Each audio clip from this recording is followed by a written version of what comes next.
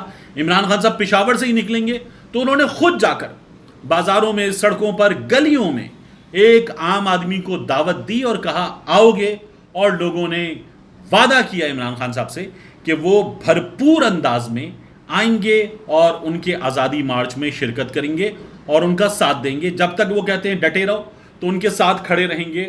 یہ عمران خان صاحب کو ایک عام آدمی نے اس وقت پیغام دیا ہے۔ حکومت نے یہ فیصلہ کر لیا ہے کہ اب اس سلسلے میں مزید مشاورت نہیں ہوگی، انتخابات اگست 2023 میں ہوں گے۔ حکومت کی یہ تیاری ہے، عمران خان صاحب کی تیاری اپنی جگہ ہے، اور کچھ حلقے ہیں وہ اپنے فیصلے، اپنی تیاری کر رہے ہیں، ان کی تیاری بھی اختتامی مراحل میں ہے۔ دیکھنا ہے کہ ہوتا کیا ہے۔ ملتے ہیں انشاءاللہ آپ سے اگلے ویلاگ میں۔